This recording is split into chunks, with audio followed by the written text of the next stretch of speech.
In this session, we will talk about the B cell production and detailed explanation of structure of bone marrow and bursa of fabricius. As we have already discussed that lymphopoiesis is the production of new lymphocytes from the bone marrow. This is the bone. Inside the bone, there is a bone marrow. And inside the bone marrow, there are stem cells. These are called as pluripotent stem cells.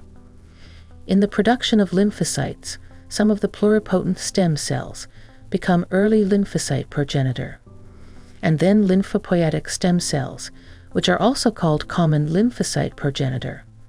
To become B cell, it differentiate into immature B cell in bone marrow and become antibody-secreting B cell or plasma cell.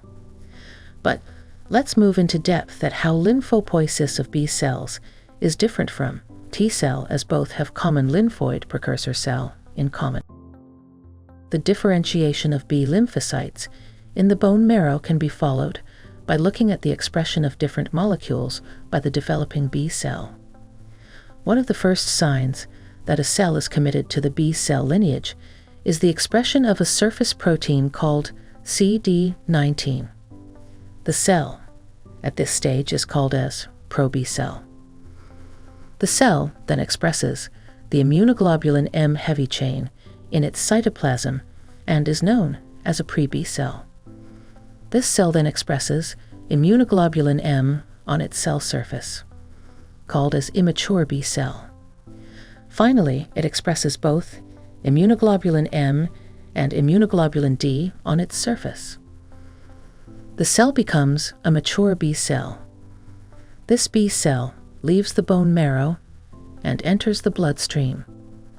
It is during this process that unique molecular mechanisms operate on the Ig genes to generate large numbers of different variations of the Ig, which recognize different antigens. The pro-B cell expresses CD19 on its cell surface, while the pre-B cell expresses the immunoglobulin M chain in its cytoplasm.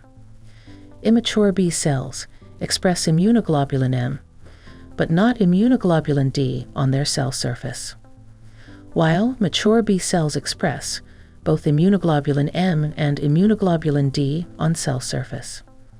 Now, moving towards structure of primary lymphoid organs involved in maturation and development of B cells.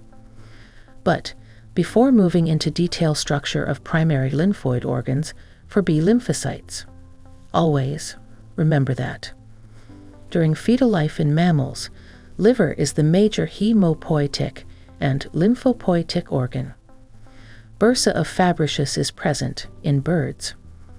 B lymphocytes differentiate in the bursa of fabricius. For example, this is a hen.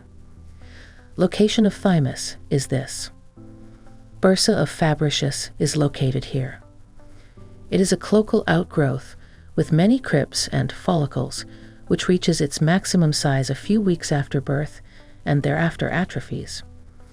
Despite claims for the appendix and tonsil, there is probably no mammalian analog. Bursa of fabricius is only present in birds. Let's understand its structure. It has medulla, and this is cortex. Medulla is the region where the first stem cells colonize the bursal follicles, while cortex is the site of proliferation of the B lymphocytes. Now, let's discuss the structure of bone marrow, which is also a primary lymphoid organ involved in development and maturation of B cells. These are hematopoietic stem cells and stem cells of the B cell lineage. These are stromal cells that provide the structure and microenvironment in the bone marrow that allow B cell differentiation. This is the hemopoietic area. The anatomical location of lymphopoiesis in liver and bone marrow is not exactly known, but it presumably proceeds alongside the other hemopoietic pathways in close association with macrophages and stromal cells. At least 70% of B cells die before release, probably because of faulty rearrangement of their immunoglobulin genes or excessive self-reactivity. This is central longitudinal vein. This is sinus. Well, do you know the function of sinus? So, sinus is a region involved in collecting differentiated cells for discharge into the blood through the central longitudinal vein. This was all about today's session. Remaining portion of this topic will be discussed in our next session.